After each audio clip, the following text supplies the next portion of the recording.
Okay, this is going to be a little review of angles of elevation and depression. When we're talking about angles of elevation or depression, we are talking about something or someone that has a horizontal line of sight and either looks up to see an object or looks down to see an object. If they look up, it is an angle of elevation. If they look down, it is an angle of depression. Not because they're sad, because they're looking down. Okay, so when we're doing this, we are using sine, cosine, or tangent. Remember, the sine of theta is opposite over hypotenuse. The cosine of theta is equal to adjacent over hypotenuse, and the tangent of theta is equal to opposite over adjacent. Okay, so for each of these, we're going to draw a picture because without a picture, we're really not doing anyone any good. And that's kind of where we're going to start. Okay, so the first one says a 32-foot long ladder rests against a vertical wall. So a ladder, when it rests, it's always at a diagonal, and it's 32 feet tall. Rests against a vertical wall, so up and down wall. At the top of a ladder, if the top of the ladder reaches a point 18 feet up the wall, what angle does the ladder make with the ground? So 18 feet up the wall, and I want to know what angle is made with the ground. So we got to know where the ground is. We got to know where the wall is. So I'm looking for theta. So I still have to label my triangle with opposite, adjacent, and hypotenuse. So 18 is my opposite, 32 is my hypotenuse. So which trig function am I going to be using? Am I going to be using sine, cosine, or tangent? So opposite over the hypotenuse is the sine. So the sine of theta is equal to the opposite over the hypotenuse. So what do I do to switch these two? I use the inverse sine of 18 over 32, and that's going to give me my angle. That's going to give me theta. Theta is 34.2 degrees. Do make sure your calculator is in degree mode or it will give you the wrong answer. Next, it says Lena's kite is flying 60 feet above the ground. The angle of elevation from where her hand is holding the kite or the string to the top of the kite is 48 degrees and 18 seconds. We're going to have to convert that to degrees. When we convert that to degrees, we have to divide 18 by 60. So that's going to give me 48.3 degrees. So let's finish reading. If her hand is 5 feet from the ground, find the length of the string. So Lena is flying a kite. And here she is flying her pretty little kite. Here's her kite. And the kite is 60 feet from the ground. The angle of elevation from where her hand is holding the kite to this string, so this angle is 48.3. If her hand is 5 feet from the ground, we want to find the length of the string. So if her hand is 5 feet from the ground, we're actually going to subtract this 5 feet out of our 60. So this side of my triangle is 55. So we're going to label our triangle with opposite, adjacent, and hypotenuse. So my 55 is opposite. My string is hypotenuse. So what trig function deals with the opposite and the hypotenuse? Well, that would be the sine. So the sine of 48.3 is equal to the opposite over the hypotenuse.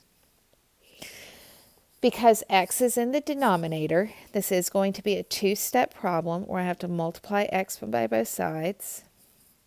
So I get x times the sine of 48.3 is equal to 55. Divide both sides by the sine of 48.3.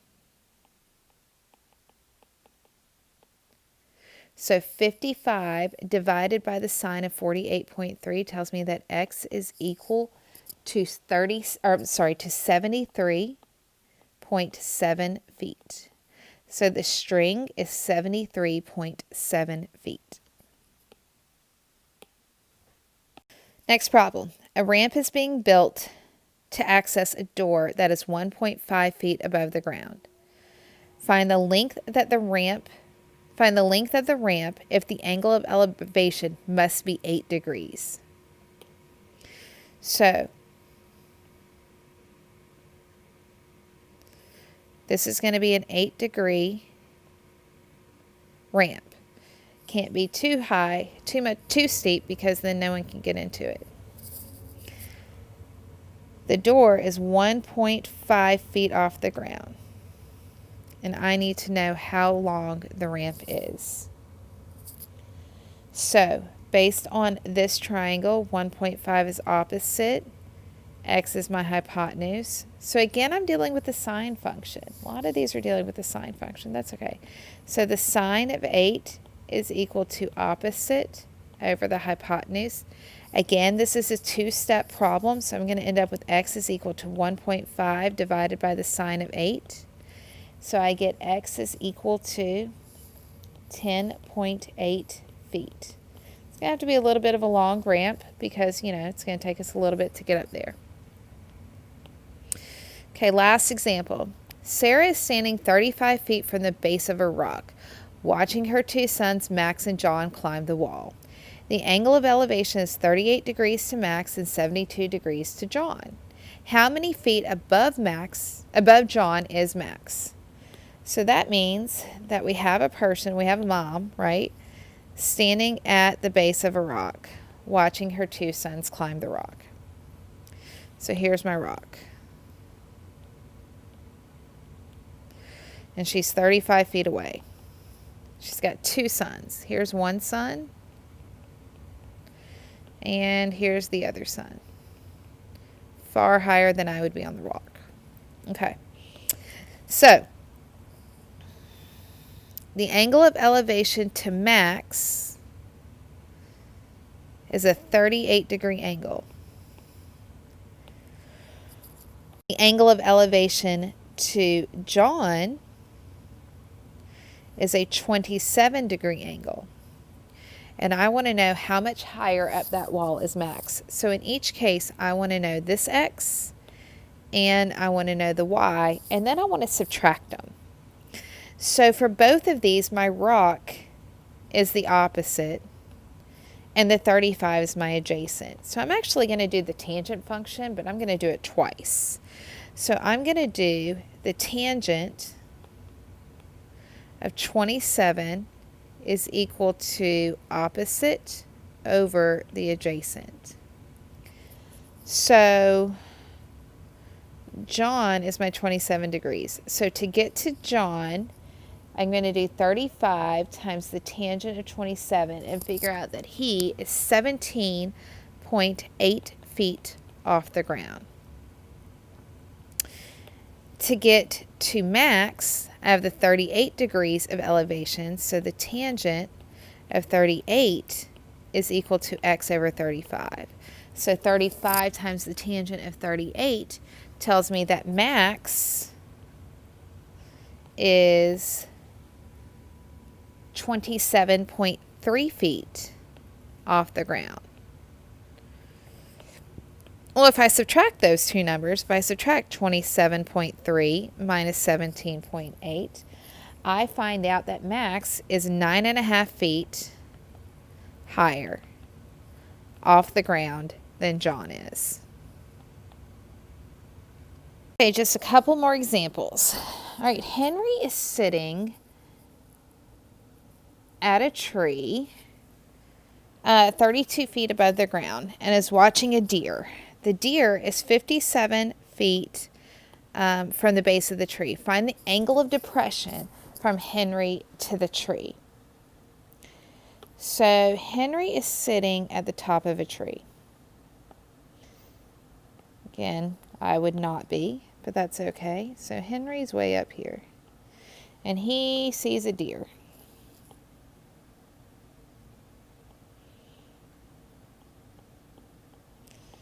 We're going to say the deer has antlers. Okay. And the deer is 57 feet from the tree. It also says that he's 32 feet up in the tree. Now, it wants to know the angle of depression. Now, remember that if Henry looked straight out, his line of sight would be horizontal. To see the deer, he's got to look down. So this is the angle of depression we want to know.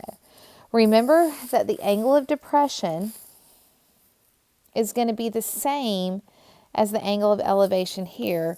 Or what we can do is we can say that I can create a rectangle here, and opposite sides of my rectangle are congruent. So this is 32 and this top part is 57. So I can work with either triangle. It wouldn't matter. I can work with this one using my angle of depression, or I can work with the bottom one using the fact that my top horizontal and my bottom horizontal are parallel, and these two angles are alternate interior angles. Either way would work. Okay, I'm going to label my triangle with opposite, adjacent, and hypotenuse. So based on my angle of depression, 32 is opposite, 57 is adjacent.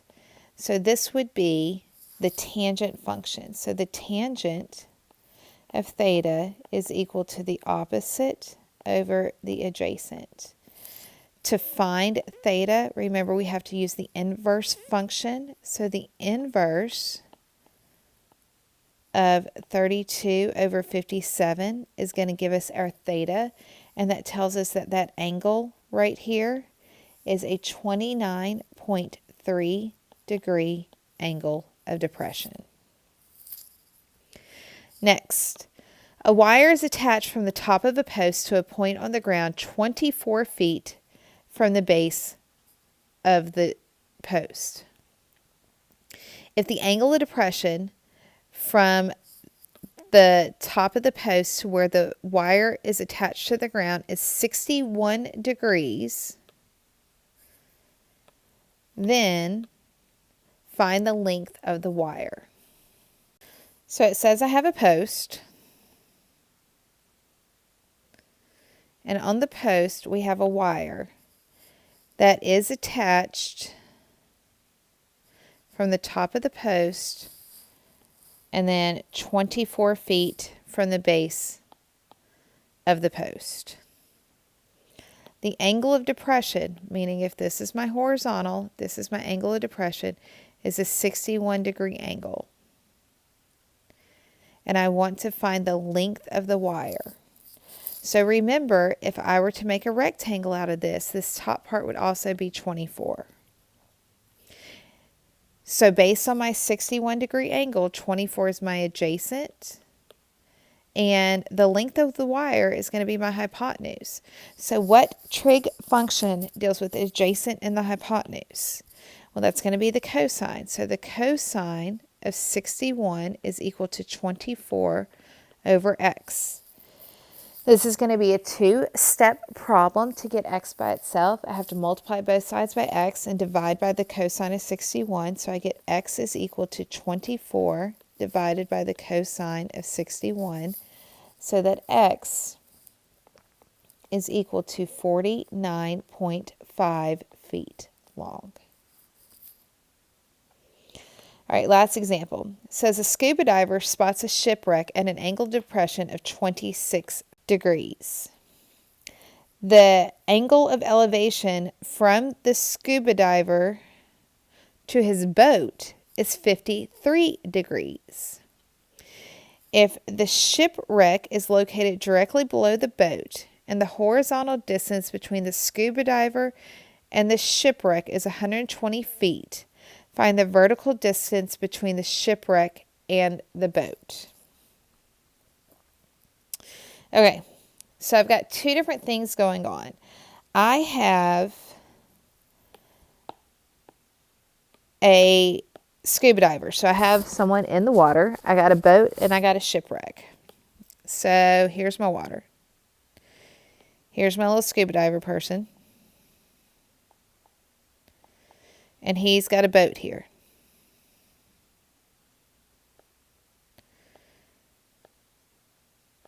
And then there's also a shipwreck. So there's a boat down here. Okay, so here's his horizontal. And the boat is directly over the shipwreck.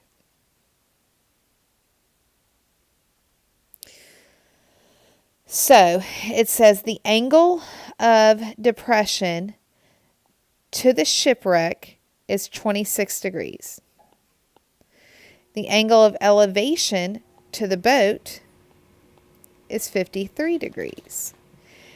It says if the wreck is located directly below the boat and the horizontal distance between the scuba diver and the shipwreck is 120 feet. So the horizontal distance is flat. So that's going to be this distance here. So that's 120 feet. I want to find the vertical distance between both the scuba diver and the shipwreck. And I want to find the vertical distance between the scuba diver and the boat itself. So I want to find both X and Y. So based on 26 degrees, X is my opposite and 120 is my adjacent. What trig figure deals with opposite and adjacent? Well, that's the tangent. So the tangent of 26 is equal to the opposite over the adjacent. So 120 times the tangent of 26 tells me that X is equal to 58.5 feet. Based on 53 degrees, Y is my opposite. 120 is still my adjacent, so I'm still dealing with the tangent. So the tangent of 53 is equal to the opposite over the adjacent. So I'm going to multiply 120 times the tangent of 53, and I get Y is equal to 159.2 feet. So my diver is actually closer vertically to my shipwreck than he is to my boat, which makes sense because my angle of depression is smaller than my angle of elevation, so that means that he should be closer. So what do I need to do to find the total distance between the boat and the shipwreck? I'm going to add these two numbers together. I'm going to add 58.5 and 159.2. When I add those two numbers together, I get 217.7 feet, which is the total vertical distance between the boat and the shipwreck. Okay, so that takes care of angles of elevation and depression. Good luck.